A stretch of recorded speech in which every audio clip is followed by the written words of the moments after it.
Hello everyone, this is Sarwar Alam. आपका एक बार फिर से इस सेशन में आपका बहुत बहुत स्वागत है। आज हम लोग का पार्ट थर्ड आज हम लोग देखेंगे। The Hindu and Indian express newspaper के इडियम्स एंड फ्रेजेस है और ये सारी चीजें जो है लिया गया है आपको एडिटोरियल से, ओपेड पेज से, मतलब जो एडिटोरियल्स के जो ओपोजिट में होता है, और द इंडियन एक्सप्रेस के जो एक्सप्लेन पेज होता है वहीं से ये सारा जो है फ्रेज इडियम्स या फ्रेजल वर्ब को लिया गया है। कब से कब तक? तो 2010 से लेकर और टिल नाउ, मतलब अब तक का। ठीक है, इसलिए सेशन को लाया गया है कि फ्रीक्वेंटली देखा जाता है ना कि अक्सर जो है एग्जाम्स में इसी तरह के इडियम्स और फ्रेजेज या फ्रेजल वर्ब आपसे पूछे जाते हैं। मोस्टली अगर देखेंगे आप तो जो आपका क्लोज टेस्ट होता है उसमें फ्रेजल वर्ब का जो है बहुत ज्यादा यूज होता है। अब है कि फ्रेजल वर्ब होता क्या है, आज हम सिर्फ फ्रेजल वर्ब को देखेंगे हम लोग। ये हो गया मान लो वर्ब, ठीक, और वर्ब के बाद verb plus preposition, verb plus preposition, तो ये बन जाएगा आपका phrasal verb. Verb plus preposition मतलब वर्ब हो और वर्ब के बाद कोई स्पेसिफिक जो है प्रीपोजिशन आ जाए तो उसी को हम लोग बोलते हैं फ्रेजल वर्ब। फ्रेजल वर्ब वह होता है जो प्रीपोजिशन के साथ एक नए मीनिंग को कैरी करता है, उसी को हम लोग बोलते हैं फ्रेजल वर्ब। ठीक है, आइए देखते हैं। अब यहाँ पे देखो लिखा है पंप और उसके बाद लिखा है पंप इनटू, तो याद रहे कि ये हो गया पंप। तो क्लोज टेस्ट में करेंगे क्या, जब आप आरसी देगा तो वहां पे पंप तो लिखेगा लेकिन फिल इन द ब्लैंक्स में जगह छोड़ेगा और नीचे जो है इनटू भी देगा, इन भी देगा, ऑन भी देगा और ऑफ भी देगा। याद रहे कि पंप होगा और पंप के साथ जो प्रीपोजिशन आएगा वो क्या आएगा आपका इनटू आएगा। क्या आएगा? इनटू। ये जो है क्लोज टेस्ट में आपको बहुत हेल्प करेगा।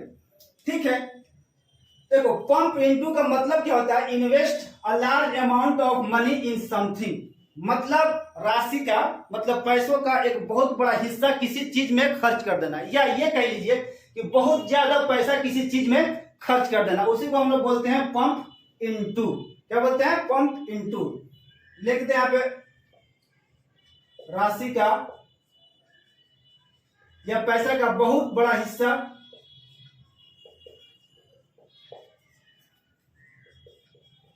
किसी चीज में खर्च मानी इन्वेस्ट कर देना, मतलब ऐसा समझना बहुत ज्यादा पैसा इन्वेस्ट कर देना किसी चीज में, बहुत ज्यादा पैसा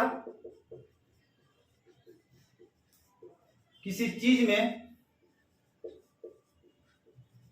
खर्च कर देना, उसी को हम लोग बोलते हैं पंप इनटू। क्या बोलते हैं? Pump into. आप देखिए एग्जांपल में क्या दिया था कि the company had been pumping into, the company had been pumping into the business for some years. इसका मतलब क्या होगा कि कंपनी जो क्या है ना बहुत ज्यादा पैसा खर्च कर रही थी, कंपनी जो है बहुत ज्यादा पैसा खर्च कर रही थी बिजनेस में। कंपनी जो है बहुत ज्यादा मतलब हद से ज्यादा पैसा जो है वो खर्च कर रही थी बिजनेस में कुछ सालों से, विदाउट सीइंग एनी रिजल्ट, मतलब बगैर किसी रिजल्ट को देखे हुए पैसा जो है कंपनी लगाई जा रही थी।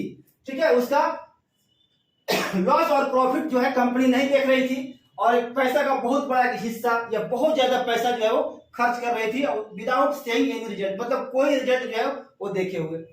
ही pump all his savings into the buildings. मान लीजिए आप घर बना रहे हैं और घर बनाने में बहुत ज्यादा पैसा आपने खर्च कर दिया तो उसको हम लोग बोलेंगे पंप्ड इनटू। तो यहाँ पे लिखा है ही पंप्ड ऑल हिज सेविंग्स, मतलब सेविंग्स जितना भी था उसका जो है बहुत ज्यादा हिस्सा जो है या बहुत ज्यादा उसने खर्च कर दिया किसको, तो इनटू द बिल्डिंग, मतलब बिल्डिंग बनाने में।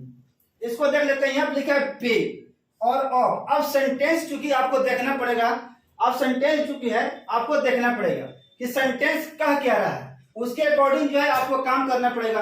तो पे ऑफ का मतलब होता है एक सफल होना,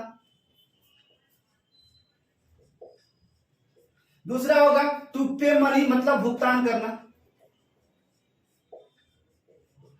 ठीक। तीसरा इसका मीनिंग होगा सब्सिडाइज या ब्राइब मतलब रिश्वत। अब चूंकि सेंटेंस को थोड़ा सा पढ़ के आपको देखना पड़ेगा कि सेंटेंस क्या रहा है, ठीक है, वहां पे थोड़ा सा गौर करने की जरूरत है।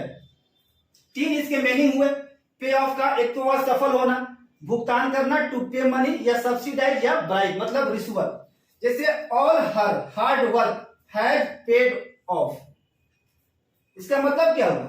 ऑल हर हार्ड वर्क मतलब सब, मतलब तमाम, जो भी आप समझ लीजिए, उसने कड़ी मेहनत किया। ऑल हर हार्ड वर्क काहे किस लिए किया? कि वो सफल हो गई है, वो सफल हो चुकी है, तो उसके मेहनत की वजह से वो क्या मिली? उसको सफलता मिली है। तो all her hard work has paid of, she has passed her examination, उसने पास किया है अपने एग्जामिनेशन को। मतलब बहुत ज्यादा हार्ड वर्क मतलब कठिन परिश्रम, उसने मतलब कठिन परिश्रम किया है ना सफल होने के लिए। उसने क्या किया? कठिन परिश्रम किया सफल होने के लिए किया। क्या किया? She has passed her examination, अपने एग्जाम्स को पास करने के लिए। दूसरा देखते हैं, we paid off our debt, जितना भी ऋण था, हम पे जो कर्ज था उसको मैंने पेड कर दिया। आफ्टर 50 ईयर्स मतलब 15 साल बाद जो भी मेरे ऊपर जो है कर्ज था, लायबिलिटी चढ़ी हुई थी, मैंने सबको जो है ना पेड कर दिया। अब देखिए, all the witnesses had been paid off. Witness मतलब होता है गवाह, एक होता है एविडेंस और एक होता है विटनेस। तो जब किसी केस में मान लीजिए अगर कोई आदमी है तो उसको हम लोग बोलते हैं विटनेस। अदरवाइज अगर किसी चीज को आप पेपर से प्रूव करना चाहते हैं तो उसको हम लोग बोलते हैं एविडेंस। तो कह रहा है कि all the witness had been paid off, तमाम जितने भी गवाह थे सबको रिश्वत दिया गया था। जितने भी जो गवाह थे मतलब आई विटनेस थे, सब लोगों को क्या कर दिया गया था? पेड ऑफ कर दिया गया था, मतलब रिश्वत दिया गया था। क्या करने के लिए? सच्चाई को छुपाने के लिए। तो चूंकि इस तरह का वर्ड्स आ जाता है, आपका फ्रेजल वर्ब आ जाता है, तो चूंकि सेंटेंस पढ़ के थोड़ा सा वहां पे समझने की जरूरत है। पे ऑफ ही मैं लिखता, खाली लिखता पे ऑफ, इसका मतलब हो जाता है सफल होना। बस ये सब हमको लाने की जरूरत नहीं थी, लेकिन सब कुछ बताना जरूरी है ना कि सेंटेंस का क्या रहा है। तो थोड़ा सा सेंटेंस को देखना पड़ेगा कि सेंटेंस जो है किस तरफ जा रहा। ठीक है, तो इसका तीन मीनिंग हुआ, सफल होना, भुगतान करना और सब्सिडाइज मतलब रिश्वत देना। तो तमाम जितने भी जो विटनेस थे, गवाह थे, सब लोगों को क्या किया गया था? रिश्वत दिया गया था। ठीक है,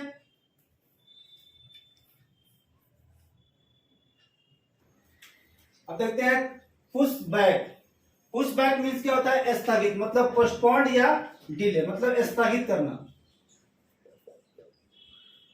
स्थगित करना। द डेडलाइन मतलब आखिरी तिथि।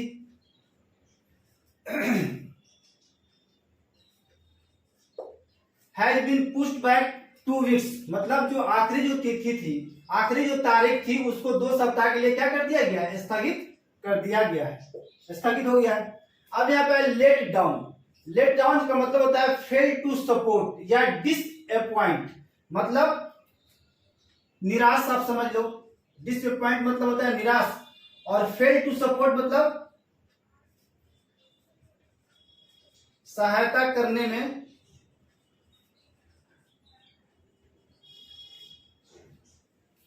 असफल हो जाना, मतलब फेल हो जाना, नहीं हुआ। यहां पर देखिए, the families of the victims मतलब पीड़ित के फैमिली, उनको लगता है ना, फील क्या लगता है? कि जस्टिस मतलब न्याय,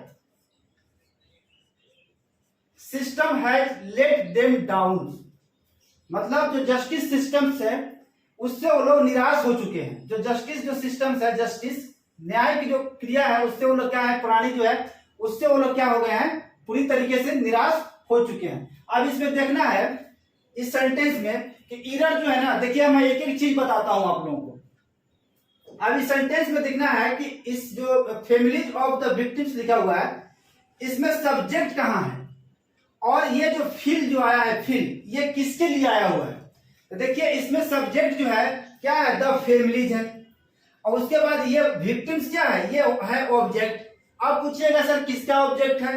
तो चूंकि ऑफ है तो यहाँ पे है ये प्रीपोजिशन, तो ये जो है प्रीपोजिशन का ऑब्जेक्ट है, और ये है नाउन। क्या है? नाउन। और ऑफ के बाद क्या होता है? जो नाउन आएगा वो क्या आएगा? प्लूरल फॉर्म में आएगा। तो इसीलिए अगर लिख देगा द फैमिलीज ऑफ विक्टिम तो हो जाएगा गलत। क्या लिख देगा?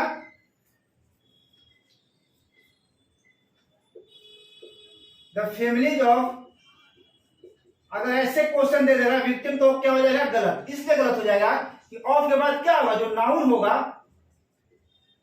वो क्या होगा? आपका प्लूरल होगा।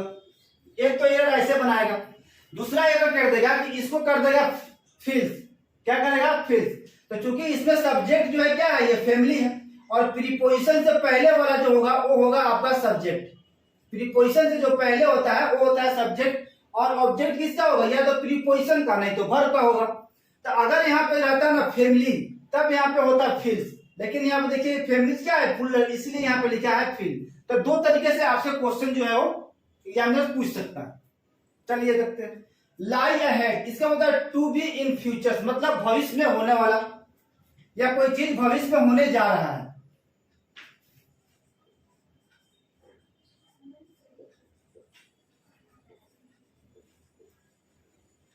भविष्य में होने वाला। तो अमित शाह का स्टेटमेंट था कि अमित शाह ने कहा कि we need to be ready, हम लोग को जरूरत है तैयार रहने का, फॉर व्हाट एवर प्रॉब्लम्स, जो कुछ भी प्रॉब्लम्स फ्यूचर्स में आता है, लाई अहेड, जो कुछ भी प्रॉब्लम जो है फ्यूचर में आता है उसको हम लोगों के लिए क्या रहना चाहिए? तैयार रहना चाहिए हमेशा। इसी का आप देखेंगे तो सिनोनिम्स हो गया लुक अहेड। इसका ही मतलब होता है to think about what will happens in the future, मतलब जो फ्यूचर्स में होगा उसके बारे में सोचना। Ahead, to think about what will happens in the futures. Look ahead का मतलब क्या हुआ? To think about what will happens in the future, मतलब भविष्य के बारे में करना ना। To think what will happen, मतलब भविष्य में क्या होगा उसके बारे में सोचना। भविष्य मतलब फ्यूचर्स के बारे में सोचना, या जो कुछ भी फ्यूचर में होगा ना उसके बारे में सोचना, उसको लिए हम बोलते हैं लुक अहेड। देखिए ये क्लोज टेस्ट में बहुत ही काम आएगा ये सब चीज। तो कह रहे लुकिंग अहेड, मतलब लुकिंग अहेड का मतलब क्या हुआ? भविष्य को देखते हुए, मतलब आगे की तरफ देखते हुए या भविष्य को देखते हुए कंपनी नीड्स, कंपनी को जरूरत है टू डेवलप करने के लिए, मतलब बनाने के लिए क्या क्या बनाने? सब न्यू सर्विसेज, कुछ न्यू सर्विसेज को। तो कह रहे हैं कि भविष्य को देखते हुए जितनी भी कंपनी है उन लोगों को जरूरत है कि भाई वो अपना डेवलप करें कुछ नया सर्विस। यहाँ पे लाइव विथ, लाइव विथ का मतलब होता है बी रिस्पॉन्सिबिलिटी, मतलब जवाबदेही होना। जवाबदेह होना, वो किसी चीज में हो उसके लिए क्या होना? जवाबदेह होना। बी कॉज्ड बाय समथिंग, कुछ भी होगा तो उसके लिए जवाबदेही कौन होगा? तो उसको ना बोलते हैं लाइव विथ। कह रहा है देयर इज एविडेंट, प्रूफ है, क्या है? सबूत है। और ये सजेस्ट करता है टू सजेस्ट दैट, क्या करता है? सजेस्ट ये करता है कि कुछ सम ब्लेम, मतलब कुछ गलतियों के जिम्मेदार, कुछ गलती के जिम्मेदार जो है ना वो क्या है? पुलिस भी है। कह रहे हैं कि इसके बारे में प्रूफ है ना, there is evident to suggest that, कि कुछ गलती, सम ब्लेम मतलब कुछ गलती, कि जवाबदेह कौन है? वो जो है वो पुलिस है। ये सारी चीजें जो है क्लोज टेस्ट में बहुत ही आपको काम आएगा।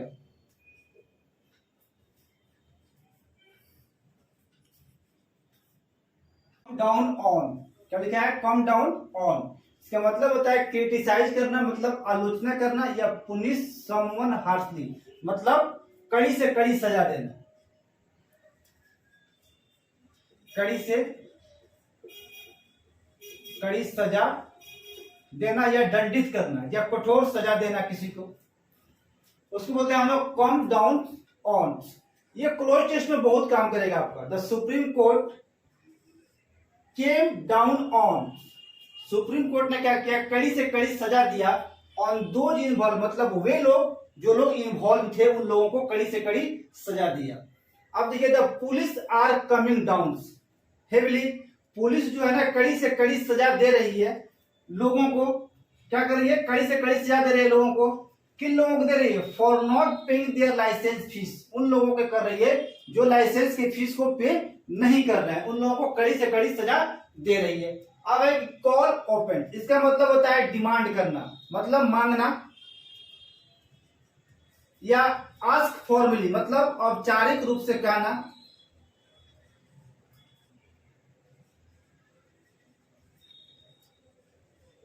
औपचारिक रूप से कहना। They called up the company, उन लोगों ने कंपनी से डिमांड किया या औपचारिक रूप से कहा कि भाई टू रिवर्स इट्स डिसीजन, तो तुम्हारा जो डिसीजन है ना उसको तुम क्या कर लो, वापस कर लो। या he was called open to give testimony in court, उसको कहा गया था फॉर्मली रूप से, उसको औपचारिक रूप से कहा गया था या क्या करने के लिए कि भैया कोर्ट में आप अपना गवाही जो है वो आप दे दीजिए।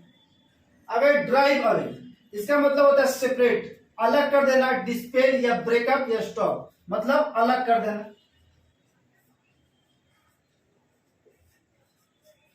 अलग कर देना। अब क्या करना ना, इंक्रीजिंग प्राइस मतलब बढ़ती हुई जो कीमत है, will only drive customers away, वो क्या करेगी ना, कस्टमर को दूर कर देगी, मतलब अलग कर देगी। जाहिर सी बात है कि किसी भी चीज की दाम जो है बढ़ेगा तो कस्टमर क्या हो जाएगा, उससे दूर हो जाएगा, उस चीज को खरीद नहीं पाएगा। तो अच्छा फ्रेज है ये, फ्रेजल वर्ब है ड्राइव अवे। कस्टमर जितने भी हैं वो क्या हो गए हैं कि ड्राइव अवे हो गए हैं, मतलब दूर हो गए हैं। क्यों हो गए हैं, बढ़ती हुई कीमतों को देखकर वो दूर हो गए हैं। तो फिर आज हम लोगों ने 10 फ्रेजल वर्ब को डिस्कस किया, ठीक। इसी तरह हम लोग एवरीडे 10 फ्रेजल वर्ब या इडियम्स या फ्रेजेस जो भी हो सकता है हिंदू और इंडियन एक्सप्रेस एडिटोरियल का, उसको हम लोग लेकर आएंगे, ठीक है। अब वीडियो अच्छा लगेगा आपको तो क्या करना है आपको पता है, ठीक है। Thank you, take care.